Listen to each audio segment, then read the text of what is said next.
dipersembahkan oleh pemirsa, Anda masih dalam 60 Minutes with Nika Widawati. Bu Nika, ini peran Pertamina besar sekali Bu ya. Sekarang aja sudah punya kontribusi 420.000 terhadap total target pemerintah ya, sekitar 700-an ribu ya. Nanti ketika 1 juta itu Pertamina punya share nanti akan menjadi berapa? Tadi disebut 700.000?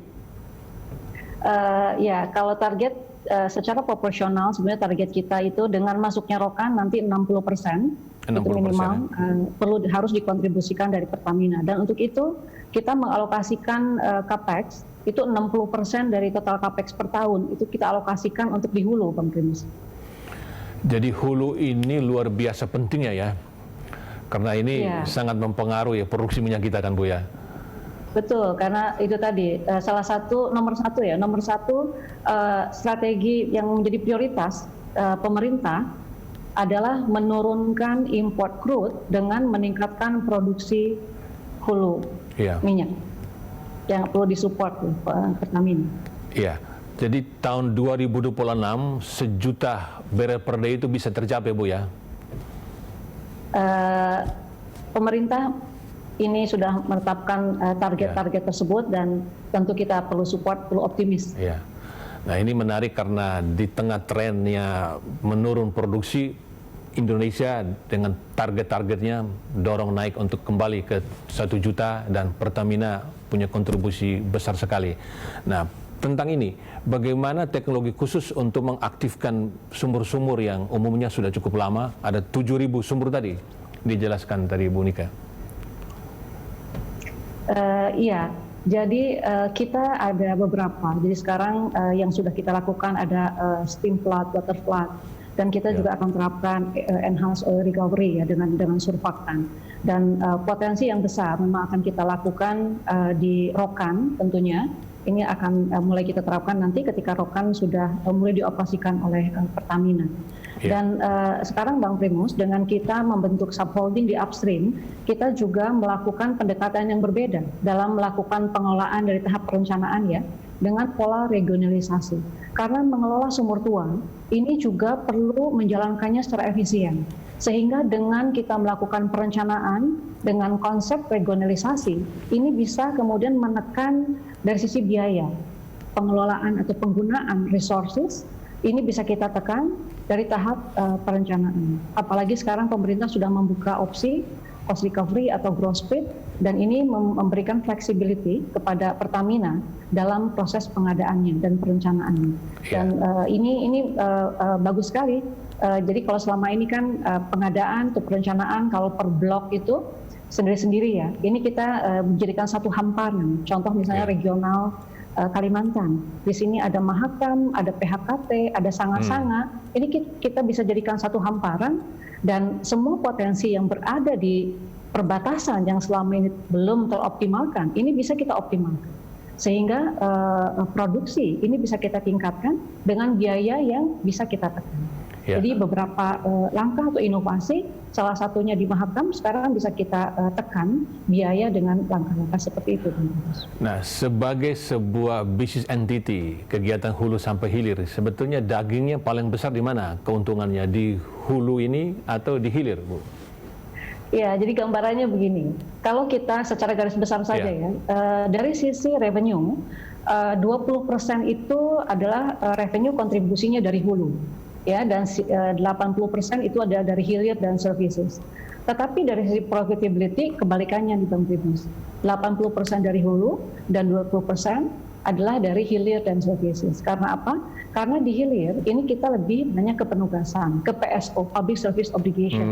Inilah cerminan dari Pertamina sebagai BUMN yang tidak boleh hanya mencari keuntungan semata. Jadi kita harus balance antara mencari keuntungan dengan menjalankan public service obligation sesuai undang-undang BUMN. Ada 5 tujuannya. Jadi mengambil keuntungan nih, mencari keuntungan hanya 1, yang 4-nya adalah lebih ke public service obligation. Jadi itu gambarannya Bang Primus. Jadi saya konfirmasi lagi dari sisi revenue 20% kontribusi dari hulu ya, tetapi dalam cost dia kalau di hilir profitability 80%-nya hulu, 20% ada dari hilir. di 20% hilir. Tapi dari segi biaya 80% di hilir, Bu ya. Begitu. Dari Iya, sisi biaya. betul. Nah, ini menunjukkan bagaimana Pertamina mengeluarkan biaya untuk melaksanakan penugasan pemerintah, public service obligation, obligation ya. Iya. Jadi kalau selama ini kan orang selalu membandingkan, oh bagaimana ini biaya penyediaan energi Indonesia dengan negara lain. Jangan lupa, kita ini negara kepulauan, 17.000 pulau. Biaya distribution, logistik, ini challenging di Indonesia. Dan disinilah kenapa kemudian profitability di hilir ini sangat tipis. Karena biaya distribution dan logistiknya memang tinggi. Khususnya adalah ketika kita bicara di Indonesia Tengah dan Timur. Infrastruktur menjadi tantangan kita. Ya. Pertamina juga sudah berkiprah di luar negeri, di sejumlah negara. Saya sendiri pernah mengunjungi Aljazeera karena kemudian mengunjungi Perancis di sana. Apa alasan Pertamina mempunyai punya sumur-sumur di luar negeri juga?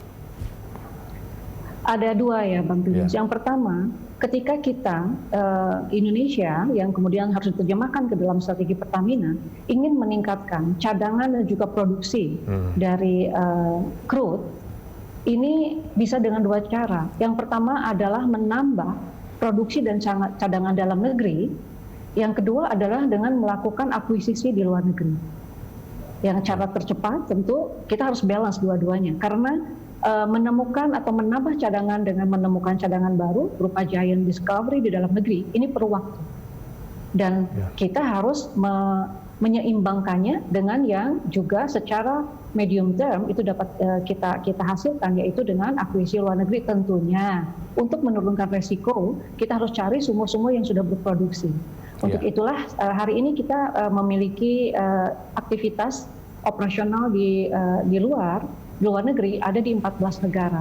Produksinya adalah sekitar 150.000 barel per hari, gitu. Jadi dan ada beberapa yang masih dalam tahap eksplorasi.